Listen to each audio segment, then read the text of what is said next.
Hello everyone, back tuning in today's second video. So I'm doing the 40-day look ahead with Beijing Climate Centre for today's second video. Already done the 5-day forecast. You can find the video to that just by scrolling down the homepage a bit. 5-day forecast is underneath the link ads. And it's also a written version. We can get to that via the button at the top of the page. Essentially going to be quite a changeable 5 days coming up. Not a total washout, but there'll be some spells of rain coming through at times, particularly to the north and west. And temperatures a bit up and down as well, so classic sort of autumnal type conditions, really, in some ways, for the next 5 days. As I say, this is the 40-day look ahead with Beijing Climate Centre. We're going through to the end of October with this update. Have a look at 5 high anomalies first, and then we'll have a look at corresponding temperature and precipitation anomalies that go with these heights. So I'll get on with that in a second. Before I get on with that, just to say about the ads, there's links to articles on all the pages. Have a browse widgets and click through the links if there's any articles that you're interested in. Thanks very much for doing that. The video ads most pages say, oh, that content, you watch very close, book up again, it does help to pay. BCC.com. So start off with the 500 height anomalies. These are broken down to 10-day periods over the next 40 days. So the first 10 days is taking us from the 21st of September today through to the 30th, so go through to the very end of the month with this first 10-day anomaly. Sort of orange colours, it translates high pressure, and blues to low pressure. So the coming 10 days shows that we've got a ridge to the east of the UK, particularly up over here, over Scandinavia. We've got the trough out in the Atlantic, and the jet streams coming through, something like that. So this is transitional period, I think. It's turning more unsettled with this over time, particularly as we get through to next week. I think we'll start to bring in some deeper areas of low pressure and becoming more changeable, essentially, is the message from that 10-day anomaly. Excuse me. We go through to the next 10 days, which takes us from the 1st through to the 10th of October, so into the first 10 days of next month, and we've got a big change going on there. Below average heights centred around to the west of the UK. The area of above average heights, the ridge, is being pushed right the way back in towards western parts of Russia by that time, and the jet stream is coming back as well. Have got high pressure in the Atlantic. That's quite a long way away. So that does look a much more changeable 10 days there as we go through to the first 10 days of October. First week, 10 days could be really quite unsettled with a lot of low pressure and probably quite windy and maybe even quite wet at times as well. So a big change for the first 10 days. Now we go through to the next 10 days, and this takes us from the 11th through to the 20th of October. It's all changed again, because now we've got a big area of above average heights returning and sitting right over top of the country. So that obviously is much quieter. There'll be a lot of dry weather coming through with that. And high pressure centred right over top of the country probably isn't going to be all that warm at that time of year, through the middle part of October. By day, it could be quite reasonably pleasant in any sunshine, but by night, it could be quite cold, actually. Maybe with ground frost, and certainly a risk of mist and fog patches as well. So we have the first 10 days looking wet, windy and autumnal. The second 10-day period probably looking dry, cool and autumnal type conditions. And then we go through to the final 10 days. This is taking us from the 21st through to the 30th of October. And a bit of a change again, actually. What's happening there is that the ridge is generally centering to the south of the UK, low pressure to the north, which means that the jet stream is probably doing something like that, and it's more unsettled for the north. That's probably quite a mild end to October. We're dragging up the air, I would have thought, from the central part of the Atlantic, between the trough and the ridge. So I've got a feeling that's a fairly mild end to October, maybe transitioning gradually from that settled weather through the middle part of the month to something more unsettled with time.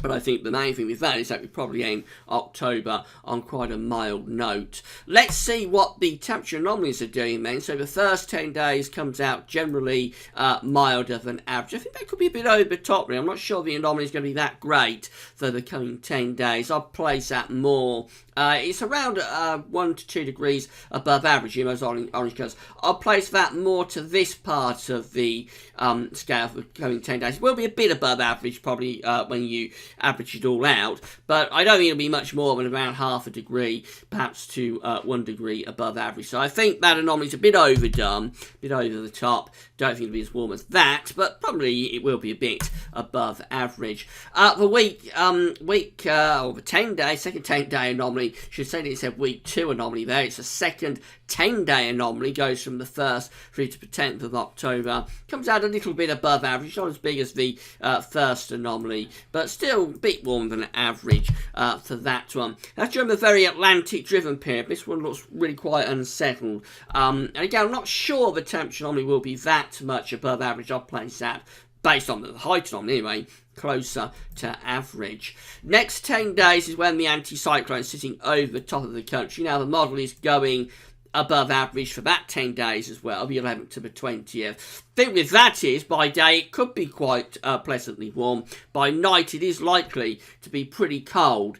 So if you average it out, you probably finish up somewhere around here actually, very close to average. I think overall this is a bit over top with the temperatures throughout this period. Now we go through to the final 10 days, which is the 21st through to the 30th of October. And this one, I'm in agreement with this one. It does look significantly milder than average. I would expect that because by this point we're starting to drag the air up out of the tropical Atlantic, of course, or certainly from the central Atlantic. So I think we probably do end October on a significantly warmer than average note if the pressure anomaly comes off as modelling shown. But the rest of it, I think, is a bit over top with those temperatures. I'd expect them to be closer to average, albeit a little bit above probably, but closer to average compared to what the model is showing. It could be that the model is being influenced a little bit by how warm it's been through the first half of September. And it's got itself a bit stuck in a rut, if you like, and it can't see a way out of that, those very high temperature anomalies. I don't think they'll be as high during the coming month as the model is anticipating. Finally, dealing with the temperatures, so the precipitation, I should say. So from the 21st to the 30th of September, temperature anomalies are close to average, possibly even hinting at being a little bit above average with the precipitation, so a little bit wetter through the coming 10 days. Remember, this is transitional, quite a bit of dry weather, particularly to the south and east, start off with, and then turning more unsettled with time. Significantly wetter than average during the next 10 days, from the 1st to 10th of October. That really does look quite a wet period, and I'm in agreement with that because it's a very unsettled 500 bit of a height anomaly. I think it's just overdoing the temperatures. They'll be closer to average with quite a bit of rain during that first 10 days of October, if the model is correct. The next 10 days we have above average heights building over top of the country.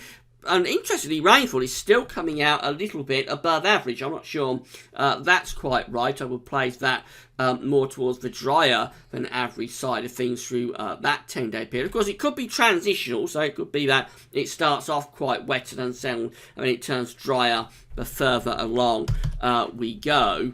And then the final 10 days, which takes us from the 21st through to 30th of October, that one comes out close to average once again. Maybe even hinting at being a bit above average in the northwest. I'm in agreement with that because remember that final 10 days of October, if the model is right, days 31 to 40, the ridges to the south, the low pressures to the north, the air is coming up to the UK like that, so it would likely be wettest in the north and west and driest in the south and the east. So it looks quite a changeable month ahead with the Beige Climate Centre. If it's got this right, we're starting off turning increasingly unsettled through towards the end of October, end of September, and that carries us through into the early part of October. Really quite unsettled conditions with pretty wet weather, bands of rain, quite strong winds, and I would have thought of those going for above average temperatures. I think the temperatures will be cooling off through that period as well, going much closer to average than we've had it through most of the first half of September. Middle of October looks drier, and with that one we're looking at warmer conditions perhaps by day in the sunshine, but quite cold nights with mist and fog patches potentially. And then at the end of October we finish up going back to more Atlantic driven conditions. Probably turns quite warm towards the end of October, certainly very mild, but also I think after a dry start probably turns increasingly unsettled, particularly to the north and west. So it all looks like very classic October weather, really, with quite a bit of variation, sometimes unsettled, sometimes a bit drier, and all looks very typical of October. So that's how it's looking with Beijing Climate Centre. We'll do JMA Friday on Friday, where we'll see what the Japanese and CFS-V2 models are showing for October. That'll carry us through the bulk of next month as well. So come back for that on Friday. Tomorrow it'll be the usual 10-day look ahead. That's all for now. Thanks for watching.